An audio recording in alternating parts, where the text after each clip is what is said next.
नमस्कार भक्तांनो, समृद्धी आणि संपत्तीची देवी श्री महालक्ष्मी ही शक्ती देणारी माता आहे, जी आपले जीवन आनंदाने भरते। तिचे व्रत पाळणे ही एक अनोखी तपश्चर्या आहे, जी संपत्ती, समृद्धी आणि आनंदाची कमतरता दूर करण्याचे वचन देते। गुरुवारचे व्रत, जी कथा आपण आज ऐकणार आहोत, ती आपल्याला नीतिमत्ता आणि मोक्षाच्या दिशेने मार्गदर्शन करते। गुरुवार हा ब्रह्मा, विष्णू आणि महेश यांचा दिवस आहे। हा दिवस कृपेने भरलेला आहे आणि या दिवशी श्री महालक्ष्मीचे व्रत पाळल्याने एक विशेष आनंद मिळतो। या आगळ्या वेगळ्या व्रत कथा आणि गुरुवार व्रत कथेच्या माध्यमातून आपल्या जीवनात सकारात्मक बदल घडवून आणण्यासाठी आणि श्री महालक्ष्मी मातेचा आशीर्वाद घेण्यासाठी आपल्याला सतत प्रेरणा मिळेल। याद्वारे आपल्याला समृद्धी आणि आनंद मिळेल। श्रींची अनेक रूपे आणि नावे आहेत। श्री महालक्ष्मीची अनेक नावे, अनेक रूपे आहेत। पार्वती, सिंधुकन्या, महालक्ष्मी, लक्ष्मी, राजलक्ष्मी, गृहलक्ष्मी, सावित्री, राधिका, रासेश्वरी, चंद्रा, गिरिजा, पद्मा, मालती, सुशीला अशा विविध नावांनी श्री महालक्ष्मी ओळखली जाते। अशा या सर्वांभूती असलेल्या श्री महालक्ष्मीची ध्यानी घ्यावी, अशी ही कहाणी आहे। श्री महालक्ष्मी व्रताची कथा। सौराष्ट्राचा एक राजा होता। त्याचे नाव होते भद्रश्रवा। तो दयाळू, शूर व प्रजादक्ष होता। त्याच्या राणीचं नाव सुरतचंद्रिका होतं। राणी दिसायला अतिशय सुंदर, मात्र प्रचंड अहंकारी होती। सुख, समृद्धी, ऐश्वर्यात राणी लोळत होती। राजाही लाड, कौतुक करत असल्याने ती अधिकच गर्वाने फुगली। त्या दोघांना 7 पुत्र आणि 1 कन्या झाली। या कन्येचे नाव शांबाला होतं। एके दिवशी लक्ष्मी देवीने विचार केला की मी भद्रश्रवा राजाकडे काही दिवस जाऊन राहते, त्यामुळे त्याच्या संपत्तीत अधिकच वाढ होईल, परिणामी प्रजाही सुखी होईल। मी जर कोणा गरीबाकडे गेले तर स्वार्थाने तो स्वतःचे हित पाहिल। म्हणून लक्ष्मी देवी वृद्ध ब्राह्मण स्त्रीचे रूप धारण करून भद्रश्रवा राजाच्या दरबारी येते। वृद्ध स्त्रीचे रूप धारण करूनही तिच्या चेहऱ्यावर प्रचंड तेज होते। तिला पाहताच दरबारातील एका दासीने तिची विचारपूस केली। त्यावर वृद्ध स्त्रीच्या रूपातील लक्ष्मी देवीने सांगितले की तुझी राणी मागच्या जमनात ती एका वैश्याची पत्नी होती। तिचं नव्यासोबत अजिबात पटत नसे। एके दिवशी नेहमीच्या भांडणांना विसरून ती रागाने घराबाहेर पडली। रानातून अनवाणी चालत असताना तिला काही सुवासिनी व्रत करताना दिसल्या। ते लक्ष्मीचं व्रत होतं। ते पाहिल्यानंतर तीही त्या व्रतात सहभागी झाली। व्रतात इतकी रमली की ती आपले दुःख विसरली। तिचं दारिद्र्य नष्ट झालं। लक्ष्मीची कृपा झाली आणि तिची परिस्थिती सुधारली। कालांतराने ती मरण पावली आणि पुढील जन्मात भद्रश्रवा राजाची राणी झाली। राणी झाल्याने ती ऐश्वर्यात लोळू लागली, मात्र देवीला विसरली। म्हणून त्याचीच आठवण करून द्यायला मी इथे आले आहे। तसंच महालक्ष्मीच्या व्रताची महती वृद्ध स्त्री रूपी लक्ष्मी देवी दासीला ऐकवते। त्यानंतर दासी महलात जाऊन राणी साहेबांना वृद्ध स्त्रीने सांगितलेली महती ऐकवते।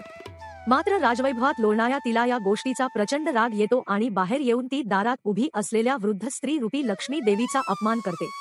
झालेला अपमान सहन झाल्याने लक्ष्मी देवी तिथे थांबत नाही। बाहेर पडत असताना तिला राजकुमारी शांबाला भेटते। शांबालाला वृद्ध स्त्री घडलेला प्रकार सांगते। त्यावर शांबाला वृद्ध स्त्रीची माफी मागविते। देला तिची दया येते आणि ती मार्गशीर्ष महिन्यातील गुरुवारचे महत्त्वही पटवून देते। तो दिवस मार्गशीर्ष महिन्यातील पहिला गुरुवार असतो। शांबाला मनापासून गुरुवारचे व्रत करते। देवीच्या कृपेने तिचा विवाह सिद्धेश्वर राजाचा पुत्र मालाधर याच्याशी होतो। तिला सुख, समाधान, ऐश्वर्य सारं काही प्राप्त होतं। पती सोबत आनंदाने जीवन जगू लागते। मात्र सुरतचंद्रिका राणीवर देवीचा प्रकोप होतो आणि भद्रश्रवा राजाचे सारे राजवैभव नष्ट होते। आलेले दारिद्र्य पाहून राणी राजाला विनंती करते की आपला जावई खूप धनवान आहे, आपण त्याच्याकडून काही मदत घेऊ शकतो। पत्नीच्या विनंतीला मान देत राजा एकटाच मुलीला भेटायला निघतो। चालून दमल्यानंतर एका नदीकाठी बसतो।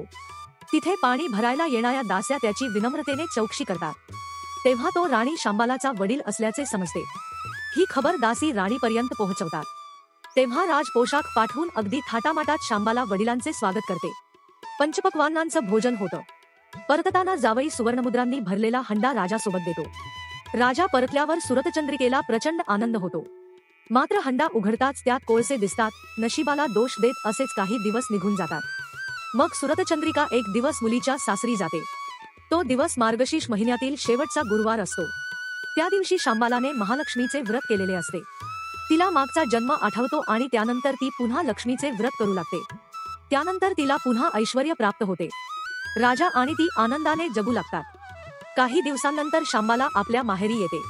तेव्हा राणीला कोळशांनी भरलेला हंडा आठवतो।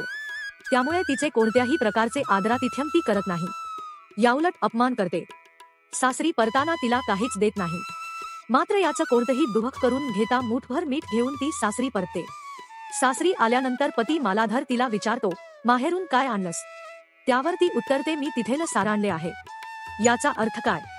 या पतीच्या प्रश्नाला उत्तर देण्यासाठी ती एक दिवस अळणी स्वयंपाक करते. जेवणातील अळणी पदार्थ चाखतो. त्यानंतर शांबाला पानात थोडसं मीठ वाढतो. त्या मिठाने साऱ्या अन्नाला चव येते. तेव्हा शांबाला म्हणते, हेचा आहे माहेरून आणलेले सार. मीठ जीवनाचे अमृत आहे. अन्नाला चव येते ती मिठांच. मीठ नसलेला पदार्थ अळणी. ज्याचं मीठ खावं त्याच्याशी इमानी असावं. त्याचं रक्षण करावं. कामात कसूर झाली तर प्रसंगी प्राणी द्यावे. शांबालेच्या बोलण्यातील खोच पती जाणतो. त्यानंतर मालाधर राजा निश्चयाने उठला. त्यानं आपले सेवक सासऱ्याकडे पाठविले. त्यांना बोलावून घेतले. भद्रश्रवा जाव्याकडे येतो. दोघांची गुप्त बैठक होते. मग ते भद्रश्रवांचं राज्य जिंकलेल्या शत्रूवर ताबडतोब स्वारी करतात. मालाधराचे सैन्य बेभान लढत होते. शत्रू सैनिक जमिनीवर कोसळत होते. अपूर्व विजय होतो आणि भद्रश्रवाला राज्य पुन्हा मिळतं. त्यानंतर सुरतचंद्रिकेनं पुन्हा लक्ष्मी व्रताचा वसा घेतला.